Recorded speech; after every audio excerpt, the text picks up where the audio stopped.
So, welcome to the Happy Mindset Show, the show that brings you insights, realizations, and lessons learned in order to help you to live a life you love. Today's episode is episode number 22, and today's episode is called Jonny Hates Marketing. So, today I'm joined by Jonny Cooper. So, Jonny is a British entrepreneur, a piano player, an international racing driver, and a business coach. Jonny has grown multiple businesses in the past, including an 8-figure business. And today, Jonny supports coaches, trainers, therapists, and consultants who are serious about growing their practices and enjoying a life of effortless abundance. So today we're going to talk about Jonny's new book, Jonny Hates Marketing, 99 Ways to Get Your Ideal Clients Chasing You Without Spending a Penny on Advertising, Working Like a Dog, or Losing Your Mind. Thanks for joining us today, Jonny. Indeed, it's a real pleasure, Dennis. Thank you so much for inviting me. Yeah, it's an honour and a privilege. No worries. So I guess the first thing I'd like to know more about is, why do you hate marketing? Well, I don't particularly believe anybody that says they love marketing, leaping out of bed in the morning and rubbing your hands and going, oh, I've got to do some social media posting today, or I've got to build that funnel, or I've got to send out that email campaign.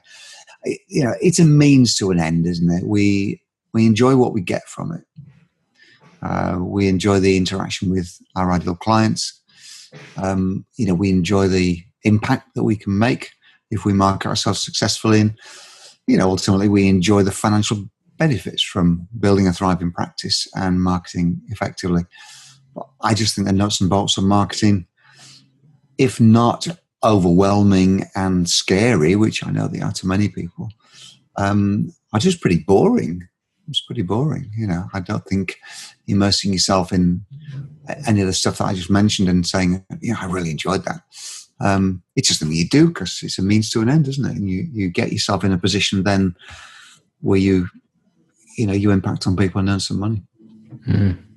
So how did you start understanding what marketing was to you? How did you start leveraging it to yourself that's a great question. And in fact, the only way that I did that, and I think the only way anybody can do that, is to put in place some key elements before marketing, what I call my BM bits, the 3 pillars, effectively, of effortless marketing, as I've kind of termed them and branded them. But what they are, they're sort of well-worn things which people tend not to do so well, even though they're known to people. I'm not reinventing any wheels at all here in saying that, 3 things you have to do before you start marketing are: number 1, identify very clearly what it is you do. So be able to describe your superpower, your one big thing that you bring to the world. Why would we have to invent you if you didn't exist? What is it that you do? What's this power? What's this massive transformational benefit that you can bring to people's lives? And all the better if it's you and only you that can do it like that or in that way at all. One question, Jonny, do you need to be clear on that before you begin, or do you start getting clear on that as you go on the journey of offering your services to the world? Yeah, it's a great question. Great question. I actually think it's before. It's before because, this comes from that kind of, self-analysis where you look in the mirror and say, what am I? What do I do? What do I do? And what do I want to do? I don't know if we've got time tonight particularly, but I use a very powerful and simple process called Ikigai. Have you come across that? It's Yeah, well, I will. Yeah, it's a Japanese concept, and the Ikigai is actually a Venn diagram. Do you remember them when you used to do geometry at school? Yeah, I get the intersections in between them. Yeah, overlapping circles. So imagine 4 overlapping circles. 2 at the top, 2 at the bottom, or 2 on the left, 2 on the right, whichever way you want to look at it. So it's effectively a square of 4 circles, and those 4 circles, respectively, are where you write lists of what you can do. Next circle is then what you love to do. Third circle is what the world needs right now. And the 4th circle is what you can get paid for. And if you do that exercise and you do it honestly and openly and list every freaking thing that applies under those 4 headings to you in your world right now. So the things you can do, the things you love to do, things the world needs, and the things that you can get paid for. The nature of Venn diagram, as you know, is that there's overlapping bits, isn't there? So the overlapping bit in the middle, if you can imagine it, is a funny little shape. It's a kind of reverse sort of diamond shape, where anything that's common to all those 4 circles sits in the middle, and that is called your ikigai, which is Japanese for purpose, you know, your life purpose. That's what you're there for. That's what you need to do. And you'll be surprised, you know, as you dig deep through your armory of all the stuff you can do, all the skills, the abilities, the knowledge that you've gained. And then you're honest with yourself about stuff from that list that you like to do. That's a bit of a smaller list. And then you go around to stuff the world needs. The list usually reduces a bit. I mean, there's stuff I can do that the world definitely doesn't need. You know, I can drive racing cars and I enjoy that, but I'm not sure there's any massive demand around the world for people driving racing cars. It's a very rarefied demand, if there is any at all. And then getting paid at the bottom, you know, nobody's going to pay me to drive a racing car. I'm not that good. You know, I just bought more for self-enjoyment. So as you fill in each of those circles, there'll be some elements from each in each. But for most people, there's just kind of one thing in the middle. And, you know, my clients will be grateful to hear that my ikigai is actually coaching people to build their thriving practice, because that's what I can do. That's what I love to do. The world definitely needs it, because there's a load of coaches out there who are not particularly good at it yet, or haven't discovered how to crack the code. And I can get paid for it. You know, demonstrably, I'm growing my business. You know, I'm getting paid more and more each month. It's growing nicely, and will continue to, I guess. So my ikigai is, you know, coaching trainers and consultants and coaches, transformation professionals, to help them find more of their ideal clients more easily. And if you fill that out honestly, I do believe most people will end up with one thing in the middle, and that answers the what then, what it is you do. And everything changes, you see, when you get a singular what instead of, you know, a bunch of things you can do. You know, oh, I'm pretty good with social media, but I like copywriting. Oh, I can do graphic design. Oh, I can build websites. You can't market that. You can't go to the world and say, I do all this stuff.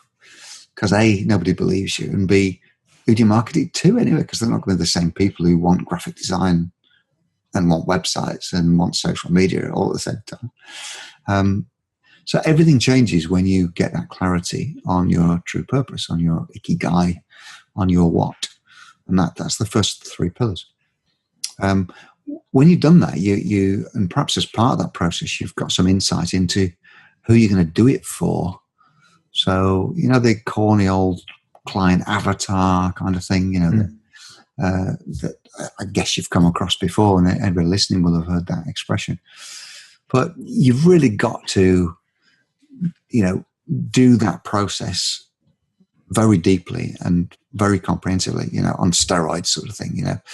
And you've got to eliminate the 99% of the world that will never be listening to you, that will never work with you, or even that will be hard work for you to identify and find. And when you do your client avatar development really well, you end up with kind of that, you know, that singular one ideal client. And it can be as simple as looking back over, you know, the last couple of months, last couple of years of work, and just identify who you really enjoyed working with. You know, who got the most impact from you, who paid you the most. And maybe that's your ideal client. Maybe you already worked with your ideal client. You just need to clone it. And the cloning process involves identifying the defining characteristics of that client. You know, what made that client so good for you? What made them your perfect client? You know, where do they work? What's their profession? Where do they hang out? How old are they? What gender are they? You know, what keeps them awake at night? What's their greatest desire? You know, what's their pull and their push? What are they trying to get away from? And what are they trying to reach towards? And once you do that work that deeply, you will end up with a defined client avatar. And the reason everything changes again when you get that level of clarity is that all your messaging and all the stuff you write is directed at that person. So I write my daily brain tattoos, my emails, at my ideal client, as if I'm speaking to him, all right, / her. So I'm speaking to my ideal client one-to-one. Everything I write, all my messaging is directed at my one singular ideal client, not at a bunch of people. So I'm hedging my bets just in case they like it and they don't, it's the one single client. And that's the second pillar then that has to be in place, I think, before marketing commences. What's the third? I'm glad you asked that. Just give me time to catch your breath. So the third pillar, if the first pillar is what you do, second pillar is who it's for. A third pillar in the interest of, symmetry is how. So how are you going to deliver it? And having done the first two, many coaches and trainers and therapists and consultants then try and go out to that world, to that avatar, with the promise of a coaching session or a therapy session or a training session or something, or a package of sessions. Should we buy 6 packages, 6 sessions, something like that? Here's the problem with that. People don't buy ideas, they buy products. What's the difference between ideas and products? So, okay, imagine you walk into your local supermarket and on the shelf there are a bunch of tins that says food on them. So that's an idea that may captivate. If you're hungry, you want some food, you've got to eat some food, otherwise you'll die. So at some point, walking down the aisle, you might take a chance and just buy a tin because there's something in it that you think, might be good for you. On the other hand, on the other aisle, let's say there's a bunch of tins that say, I don't know, what do you like to eat? Heinz spaghetti hoops with barbecue sausages in tomato sauce. So you know exactly what's in that tin, and your decision then is not, I'm hungry. It's whether, that the contents of that tin are going to be appealing to you. Is it what you want? Is it going to do what you want? So in the transformation world, the equivalent of that analogy is, would you like a coaching session? Let's get together and see what pops out. And it's £100 or something, which is really tough to sell. It's a really tough sell, and you won't get paid enough for it because you can't. Selling skills by the hour, exchanging time for money, is never a satisfactory relationship for either you or the person paying for it. So the obverse of that, the spaghetti hoops version of it, is to build a signature program that represents the sum total of all your accumulated knowledge that will be useful to your ideal client, of course, and then create a journey within that program that takes your client from where they are today to where they want to get to. And, it's common to make it 12 weeks or 90 days. My program is, but it could be a month, it could be, 6 weeks to a beach body or something like that, 30 days to your ideal abs, something like that. And what the client then sees is they can make an informed decision based on what the title of the program is, opening the bonnet, having a look inside, seeing what's in the program. They can make a decision as to whether that suits them. And if you've done all your work well beforehand, because you've identified what you are and who it's for, you know that you're going to be speaking to the person for whom that product is a solution. So with those 3 pillars in place, you can actually go out to the world and start marketing. But if you try and market an idea to an unknown audience when you haven't even defined to yourself what it is you do, you've literally got all your work ahead of you. It's incredibly difficult. And that's why people waste money on Facebook ads that don't work. It's why they waste time setting up Facebook groups with a vague aim and a vague promise and an unknown purpose. And all you're ever going to do then is just kind of rely on people who already know you as friends and just gather a bunch of your mates around you and go, oh, great, I love what you're doing, that sort of thing. You're not actually going to make any deep impacts in the world until you've got those 3 things in place. And they truly are the 3 pillars, I think. And once they are in place, here's what happens. Marketing seems effortless because all your messaging is already informed. You know what you're going to say because you know what your ideal client's issues are. When you make an offer, you know what it's about because you've got one signature program that you're going to talk about all the time. You can open a registration, an enrollment for that program on a monthly basis if you want. to. So, everything you do is done with a singular purpose in mind and aimed at a singular person that's going to want to buy it. Mm. Sounds simple, doesn't it? Yeah, sounds simple when you lay it out like that. So what happens for you then? Like, say you have everything in place, you've actually found your clients. How do you think about refunds and objections when it comes to the selling process? Refunds? Well, I think, there are lots of things that spin off from this kind of clarity. When you understand in depth what it is you do, what you're capable of doing, what you love to do, what has an impact on the world, what you can get paid for, and you understand who it's for, you very rarely make those sort of mistakes. Those sort of situations don't arise because you will only attract people who want what it is that you're selling. Because as soon as they look at you, they know whether your deal is for them or not.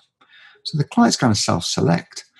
I've never had to give anybody a refund, but I've prepared my philosophy, if you like, my values regarding refunds, and that is give them a refund.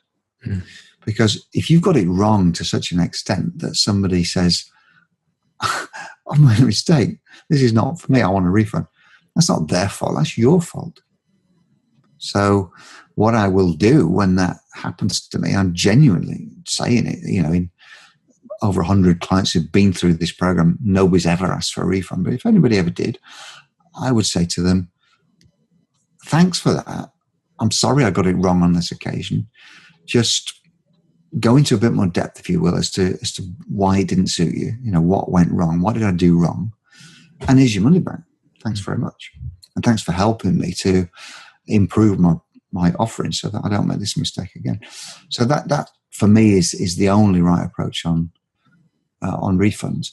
I guess the question about objections is at the point where you feel that you're in a sales situation with the client and you're trying to get them from being an interested prospect to signing up and being a client. Is that the question? Yeah, you've got somebody who's on the verge of signing up with you. They seem interested, but they have reservations, or they might even say they have an objection, or they. Yeah. I think it's a process, and very interesting that we're talking about this today because the module of the Client Attraction Blueprint, one of them that I did today, was about this very topic. So the module is called The Sales Call. I call it the Sales Call Overhaul, actually. And what I was speaking about and what we were talking about as a group, because there's 4 people on the particular session with me, was this idea that if you have to close a sale, if you feel like you're closing, like you're selling, then you haven't laid the ground properly beforehand. What we're doing in the sales call, if that's what it is, I call it the enrollment call, actually. What we're doing in the enrollment call is creating an environment where the client can make an informed decision, prospect can make an informed decision as to whether your program is for them or not. And all I ever ask at the end of the sales call, I tell them this at the beginning. I say, look, what we're going to do today is, first and foremost, and most importantly, I'm going to find out about your business. I'm going to ask you questions about you, about where you are, about what your current position is, so I can really calibrate where you are as a business person and as an individual. Then we're going to talk about where you want to get to, what your desired future reality is, where you want to be, where you see things going, how you'd like to develop.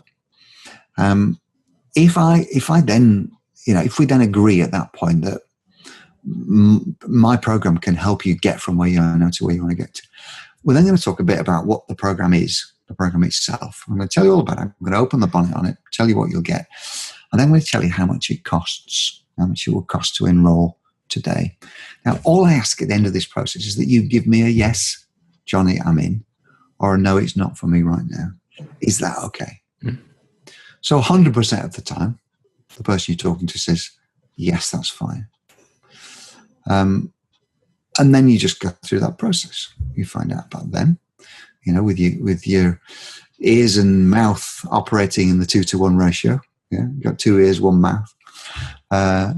listen very carefully, then ask them to explain about their future reality, where they want to get to, and again, listen very carefully. And, you're usually at a point in the conversation there because you understood your avatar. You remember the 3 pillars, all that's done. So you're talking to the right kind of person already.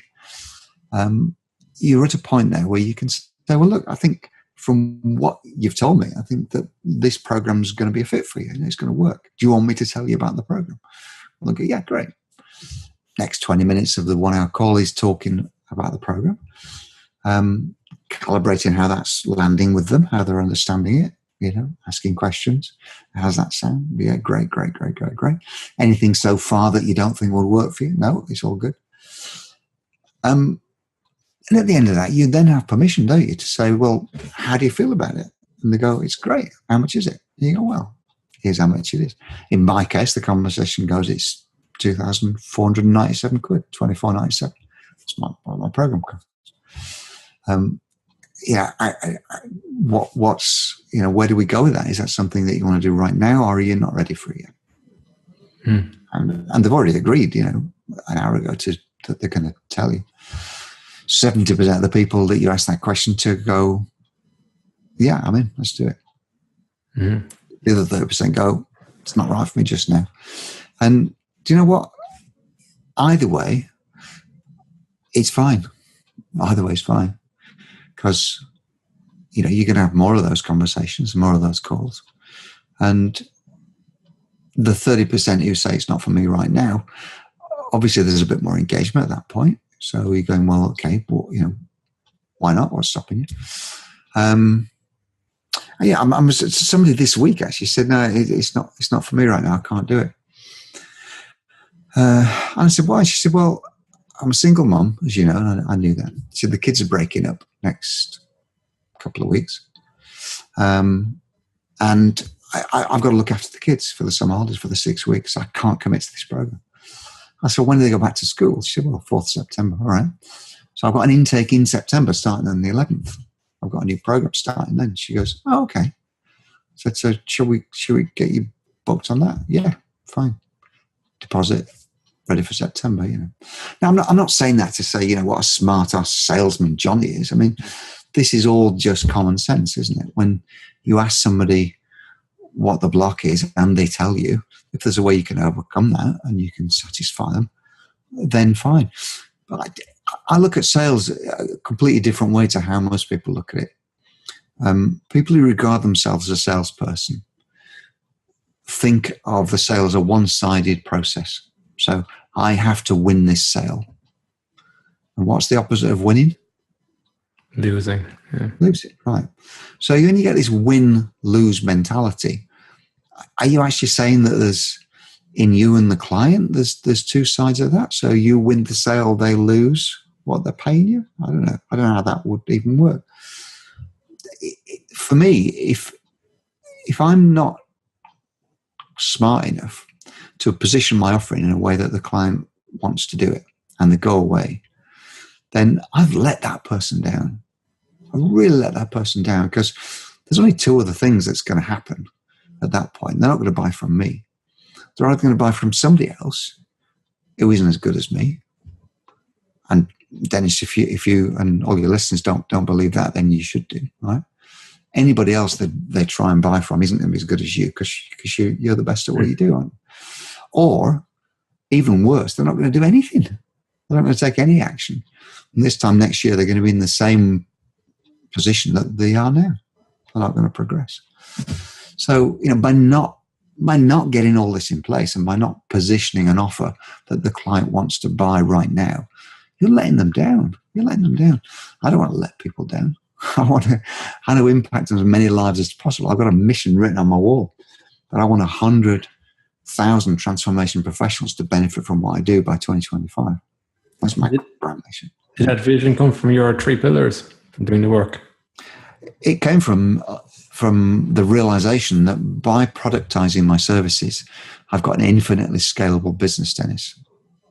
So I actually, at sometime very, very soon, I don't have to deliver my program anymore because it's productized, because it's a process, because it's a journey of 12 modules that I've defined and written down, somebody else can deliver it. I'm not saying anybody else, that would be too glib, but somebody else who's been through my program, who understands my values, who understands the outcomes, who understands the client, who understands all the rest of it, can deliver the program instead of me having to deliver it. So all of a sudden then you've got a business rather than a hobby, rather than a coaching practice.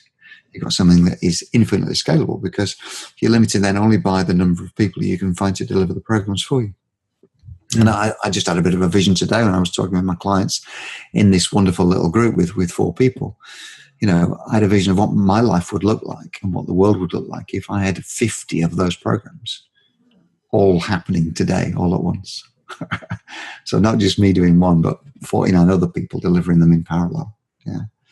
What an impact that would be on the world. Yeah. What a joyful outcome it would be for all my clients, and for me, from my business. So anything's possible once you get this clarity, but without these 3 pillars, it's a whole lot more difficult. I'll tell you what, you've got a massive task ahead of you if you're trying to sell something that doesn't exist to people who you don't know who they are when you haven't even really defined clearly what it is you want to do, what you do. So, yeah.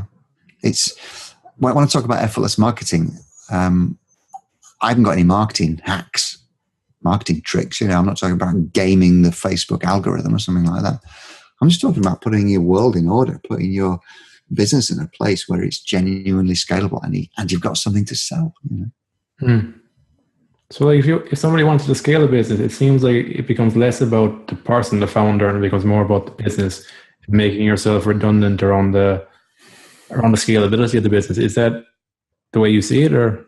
Yeah, you've hit the nail on the head. I mean, one of my mantras, I have a few of these, these 3-letter acronyms that people come up with. ABO is one of them, always be offering. But the acronym here is ADA. And this describes a long-term process of creating a business that can run without you. So the ADA stands for automate, which we should all be doing right away. There are so many wonderful tools. I mean, you're a digital specialist, a software engineer, you know all this stuff from, your calendar booking system through to this amazing platform that we're working on now, Zoom. All the email automation stuff. I mean, all this is, baby stuff, isn't it, really? But then when you start to go deeper into all the if this, then that stuff, these little API things, this little bridgeware, that connects your whole world together, you can automate pretty much everything. The next stage then, we mentioned ADA, if you remember, so the A is automate. D is delegate. So the stuff that isn't suitable for automation or right now, get someone else to do it, The goal in the A and the D is to leave you doing the stuff that only you can do. Leave you doing the stuff that only you can do, which is generally where the value is, the coaching delivery, the content creation. So only do the stuff that only you can do. If somebody else can do it, get somebody else to do it, because here's the news. You will not have to pay somebody else as much to do it as the lost time cost, the lost opportunity cost of you doing it yourself. And once you get that is like sunrise. That's like the light flowing into the room, because you just think, hang on, do you mean I don't have to update my website? I don't have to upload the blog into WordPress. You mean somebody else can do it? Yes, of course they freaking can. Yeah. I don't have to upload my Alexa Flash briefing, which is a hugely complex bit of software. Getting into the Amazon developer platform, all the APIs, and that's just a bloody nightmare. I'd pay somebody else to do that. Not because I'm rich and I can afford it, but because I can't afford not to do it. If I were doing that, I could spend a day uploading my 30 Alexa Flash briefings, a day out of every month, whereas now it takes me 2 hours to record them, send them all up to the cloud, and my engineer sticks my Amazon for me, So AD, automate, delegate. The third and final one takes a lot of getting your head around, and it's abdicate. Automate, delegate, abdicate. So abdicate is what I just described to you, where I've realized that I actually don't have to deliver my coaching myself. So this can be the, Jonny Cooper's client attraction blueprint. Somebody else can delivering it. Because where's the important stuff? Well, the important stuff is the design and the content. What's actually in it? The underlying philosophies and the values in it. But do I have to deliver that personally? Probably not. There might be some dilution, My best coach might be 90% as impactful as me.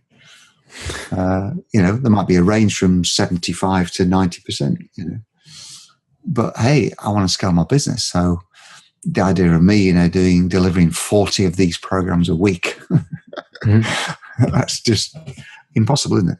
It's an impossible task. So the route to scalability truly comes from understanding the ADA, automate, delegate, and abdicate. Get someone else to do everything other than the grand design and the direction of the business, Another thing actually you mentioned in the book that was quite intriguing is you said don't solve problems, just don't create them in the first place. Could you explain a little bit more for people?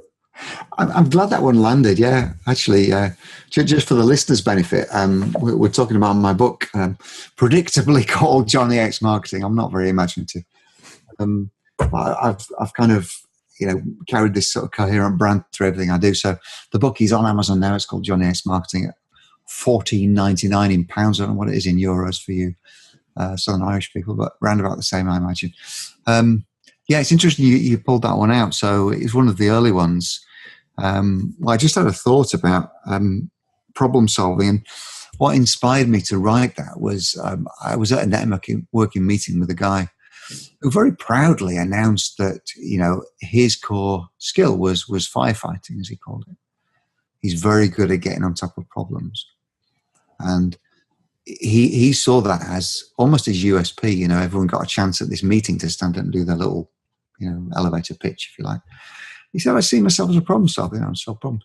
And it just landed with me immediately listening to him there. That's a pretty crazy thing to do. It's like I don't know if there's been one of these in history, but there probably has been a fireman who's actually a closet arsonist.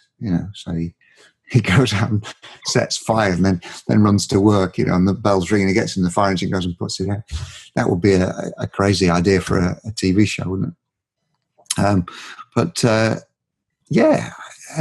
All problems are self-created, aren't they? And every bit of responsibility for everything that happens in our lives, good or bad, has to be shouldered firmly on us. I mean, luck is just an imaginary construct, isn't it? You attract luck by being in a certain place at a certain time, doing a certain thing.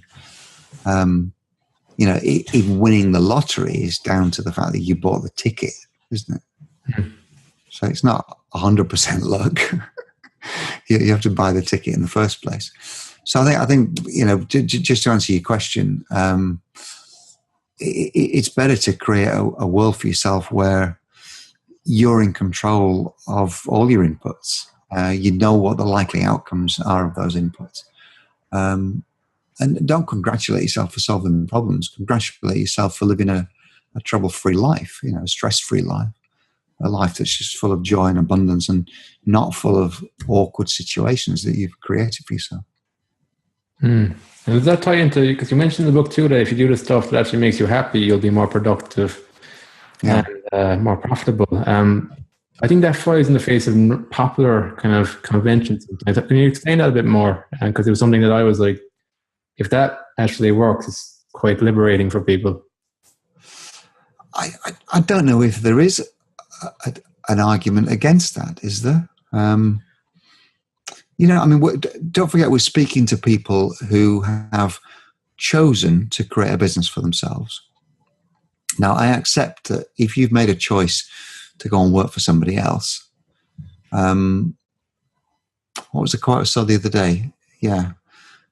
You're the person who knows how, working for the man who knows why. So it's more important to be the man who knows why, in your opinion?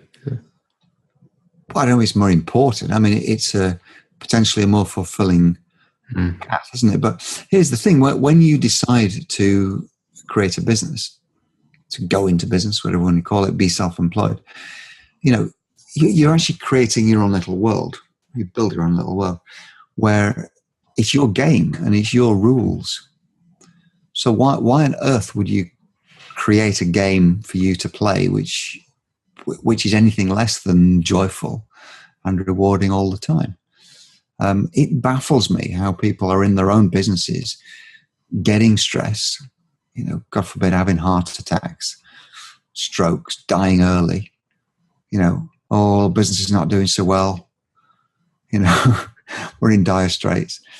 It's not that I don't have any sympathy. I'm not saying I'm a cold-hearted person, but I just want to take a step back and say, well, why are you doing it? I've got a pal of mine who's a printer, and every time I see him, he's like, oh.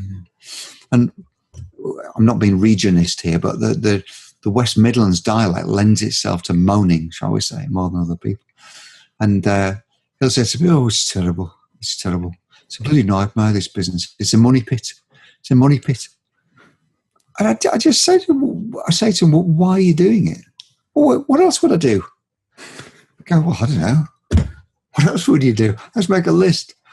Let's make a list of all the things that you could do if you weren't doing this, which you hate. So I don't know whether I'm particularly enlightened or, whether it's just me, but it baffles me why anybody would create a business which they don't enjoy.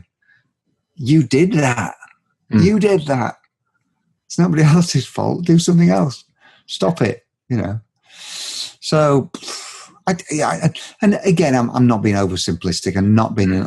I know when you've been in a business for a while, it's not that easy to get out. Potentially, maybe other people a load of money, but if you really want to, there's a way. Jesus, pull the plug. Pull the plug. Get that out. And do something else. What's the worst that could happen? What's the worst that could happen? You'll be okay, whatever happens. Unless a choice involves chopping your arm off or not, or slitting your throat or not, anything with a lesser physical impact than that, you'll be all right, won't you? You'll be all right. Yeah, it's perspective, I guess. Don't spend your life doing something you hate, because your life will be over before you know it. Your life will be over all too soon. So just do something you enjoy. I don't think there's any better advice to anybody than that. Yeah, but you can't go too far wrong. Could you explain the distinction between rules and standards that you make? I'm going to have to think back there. So standards are really sort of an immutable set of values that you live your life by. So I won't work with people who are. Can I swear? Yeah. Well, mildly. I won't work with dickheads, Yeah. If somebody's loud and shouty and doesn't listen and obnoxious, it's I won't work with them. That's a standard. If somebody does me over and, I won't work with them again. I'll push them out of my world, And I kind of have, standards of behavior, which is kind of, the minimum that I'll allow anybody to exhibit and continue to be part of my life, And I think where this came from was when I set up the Facebook group, the Jonny's marketing group, and started getting people in. I was looking at other people's groups to kind of benchmark and see what they were doing. And it just occurred to me there's a whole bunch of rules on most people's groups, No spam, no promotion, no links, all this kind of stuff. And I just thought, well, isn't it just better to, go out to the world with some standards that don't behave like a dick. Be kind, be nice. The group's here for everyone's benefit. It's like a party, Come to the party and be yourself. If you want to talk about what it is you do, then talk about what it is you do. If you want to, stick a cheeky link into your new ebook or something, do it, because people in the group might actually want to buy it. They might like what you do. So it serves everybody then, doesn't it? I think once you kind of establish standards of behavior, not just for them, but for you as well, this is the minimum I'm prepared to be when I come out to the world, then rules become redundant. You don't need to set rules if you live your life to a series of minimum standards. So that's all that was about, really. And the more rules you make, the more complicated life becomes, isn't it? Wouldn't the world be a simpler place with fewer laws, fewer rules and regulations? You can't park here, mate, that kind of thing. The world will be a simpler and more joyful place with fewer rules. That's an inarguable truth, isn't it? So, yeah, I try not to make rules. I just, live life by the standards of behavior that I expect from myself and other people. I also want to touch on your orange and banana metaphor for attracting clients, because it stood in my mind. It was the first time I heard of this kind of analogy before, and I was like, that makes sense. Could you explain that for the listeners? Yeah. Do you know what page is in the book? Because I don't mind reading it out, actually. I'm not too sure, no. I'll tell you what I'll do. I'll find it on the website right away. Just bear with me. Yep. Bear with me. What am I going to do? I'm going to find it on Facebook, actually. What this was about, the ideas for content come from the strangest places. And where this came from was genuinely one afternoon where, I'll read it to you and see what you think. So the cover picture on this, which you don't have the benefit of in the book, actually, because there's no images in it, I found this amazing cartoon of this guy. This guy, I don't know why he'd drawn it. Actually, for the benefit of the people who are watching this video, what I'll do just very quickly, it's a bit naughty this for the podcast guests, I do apologise. But I'm just showing a picture. You can see it kind of with a banana stabbing an orange, which of course is a little bizarre to say the least. Would never really happen. There you go. So I'll read it to you. So it was called Banana Kills Orange. And I said to the fun, so I was eating a banana last night and reflecting on what a thoughtfully convenient little fruit it really is. So, here's the distinguishing features of a banana. I can see from the outside if it's going to be to my taste. It's green, yellow, or brown. It's easy to unpack and get to what's inside. It's not messy. I can easily consume it when I'm mobile. Yeah. It's delicious. It left me feeling satisfied. And it's great value for all the benefits it provides. So if we scan those things and see, well, how many of those does my coaching offering tick? How many of those, right? So earlier in the afternoon, I'd wrestled with an orange, which by contrast, a massive challenge to get into. Lots of wasted rind and pith to scrape off it. Made my eyes sting as it squirted its evil juices at me. It's true. Yeah, it's quite an orange. It hit me in the corner of the eye. Once I got in, it was sour as hell inside, and loads of work just to find out. So it gave me next to no reward for all the effort. And I said, look, can you see where this is going? If you're trying to sell me something, let me put it this way. Is it more orange than banana? In other words, is it more trouble than it's worth? Can I see from the outside what's inside it? How much work are you asking me to do before I actually decide whether it's going to be any good to me or not? How much of a challenge is it to actually buy it and to get into it? And, it pains me to see, coaches are probably delivering quite a good offering, but they don't make it easy, like no obvious call to action on the website. How many coaching websites haven't got a call to action above the fold where people can interact with them? How many coaching websites start with the about me? Hello, I'm Derek. I'm a business coach. Nobody cares about that. They care what Derek's going to do for you, And all that stuff makes you more of an orange than a banana in my analogy. How difficult are you making it for someone to buy from you? Just make it easy, Always be offering, always tell people what you got going on and give them a chance to buy from you instead of somebody else who's not as good as you. So that was just the thinking behind that. And coincidentally, I have a banana right here. Do you ever think it's too late to change from an orange to a banana? It's never too late to do anything, is it? Why would it be? Cool. So, do you have a favorite book, Jonny? I see you have a lot of books around there. You mentioned a few in the book as well, actually, a few of your favorite books. Yeah, so what I'm reading and rereading at the moment. I mean, this is just great in our business. This really should be a textbook. I'm guessing you've heard of it. I mean, Steve Chandler's a coaching legend. Yeah, Rich Lippin. Rich Lippin's a legendary author. But some of the stuff in here is just absolutely priceless, And it's written in bite-sized chunks as well. You can dig in and out of it. It's the kind of bedside book. But it's just absolutely brilliant. I mean, if I literally have 10 minutes between coaching calls and I don't want to get into some work, I'll just pick that book up and just read a bit, and clarity, ping, And that's what great books do, isn't it? I think the world's moving away from long, drawn-out essay-type textbooks. Our attention spans are getting shorter in the digital age. We just want something we can dip into and go, yeah, like that, and then come back to it later and do something else. So that's what I try to do in my book, and hopefully I'll get somewhat of a reputation on it at some point in the future. I don't know. Yeah, so that was the Prosperous Coach there for anybody who's listening. I'm so sorry. Gee, I keep forgetting. So, The Prosperous Coach, the book that I'm talking about, by Steve Chandler and Rich Lippin. It's on Amazon. It's quite expensive. It's more expensive than my book, so maybe I should learn from that. It's $30. Oh, look, $34.95. That's an expensive book, huh? It is. But it's worth every penny. Mm-hmm. Yeah. So who should go on? So who should buy your book, Jonny? Who would it help?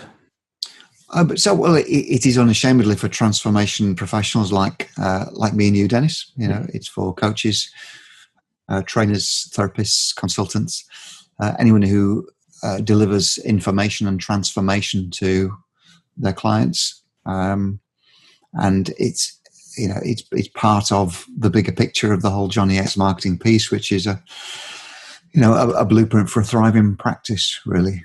So, yeah, jump on Amazon. Jonny Hates Marketing.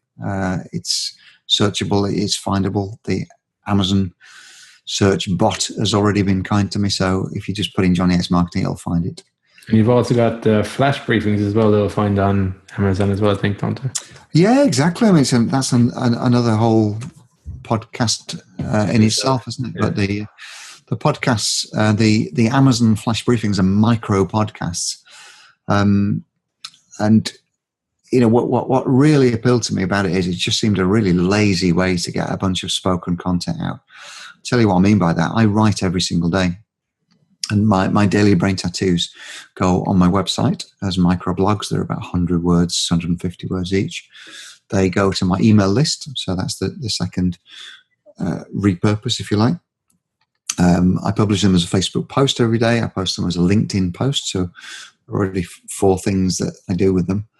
And then I read them once a month, 30 at a time. I batch them and upload them to the Amazon platform. And anybody who subscribes to the Amazon flash briefing called Jonny Hates Marketing can listen to the Daily Brain Tattoo every single day. So, there's at least 5 places where the same piece of content is distributed. Mm-hmm. And, that just seems like another step in the effortless marketing thing to me. Not just worrying about what you're going to write all the time, but just doing it once and pushing it out in different forms for different people to consume in different ways. Yep. So what's the best way to find you? Is it Jonny Hates Marketing on all these platforms? Yeah, I'm more than happy if people find me on johnnyhatesmarketing.com. I've actually got a freebie on there at the moment, which is my Effortless Marketing Blueprint. It's called the 3 Pillars of Effortless Marketing. Actually, you download that free at johnnyhatesmarketing.com. So I'd love you to do that. Mm-hmm. You also, in doing that, sign up for the Daily Brain Tattoos, which you can get every single day in your inbox. The Facebook group is called Jonny Hates Marketing as well, and there's a bunch of cool stuff going on there. I do 2 live shows a week with some really inspiring people who've cracked the code of effortless marketing in their business. So it's great. I mean, it's just a thriving community, the whole thing. It's a growing community. I love having an impact on so many people, and working with so many really exciting and interesting people. I don't think there's a more interesting and dynamic and kind and heart-centered group on the planet than coaches and therapists, because we're all starting from a point where we just want to help people, aren't we? We want to change people's lives.